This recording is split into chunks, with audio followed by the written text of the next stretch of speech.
Hello, नमस्ते, प्रणाम। हमारे पांडे लोकगीत चैनल में सभी भाई बहन का स्वागत है। और मैं एक माता जी का भजन गीत सुनाने चल रही हूँ। कैसा लगेगा आप लोग कमेंट करके बताइएगा। लिपली में पोतली घर अंगनवा मोर मयरिया यही है ना, मोर मयरिया यही है ना। लोढ़ी लाल की चुनरिया मोर मयरिया यही है ना। ओढ़ी लाल की चुनरिया मोर मयरिया यही है ना। कोहरा के घर वासी काले सा मंगईबे, गैया के घिउआ से दिया ना जरईबे। कोहरा के घर वासी काले सा मंगईबे, गैया के घिउआ से दिया ना जरईबे। लवा ले अइबे हम जाई फूलवरिया मोर मयरिया यही है ना, मोर मयरिया यही है ना। ओढ़े लाल की चुनरिया मोर मयरिया यही है ना। ओढ़ी लाल की चुनरिया मोर मयरिया यही है ना।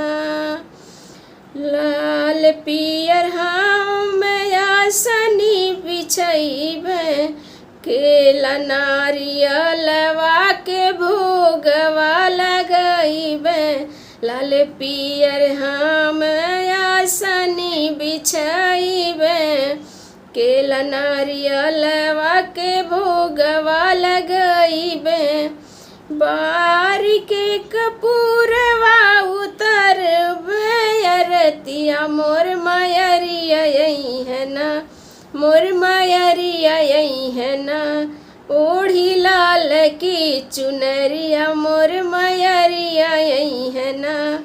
ओढ़ी लाल की चुनरिया मोर मयरिया यही है ना। हाथवा दबैबे माई के गोड़वा दबैबे, बिबिया के पतैया से बेनिया डोलैबे।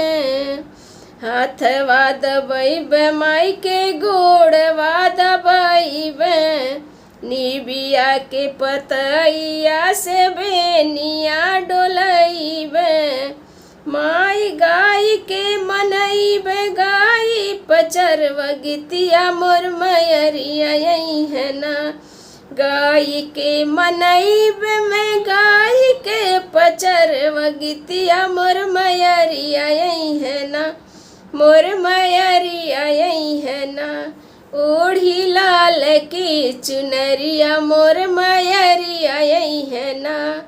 ओढ़ी लाल की चुनरिया मोर मयरिया यही है ना। लिपली में पोतली अंगनवा घर दुअरवा मोर मयरिया यही है ना, मोर मयरिया यही है ना। ओढ़ी लाल की चुनरिया मोर मयरिया यही है ना।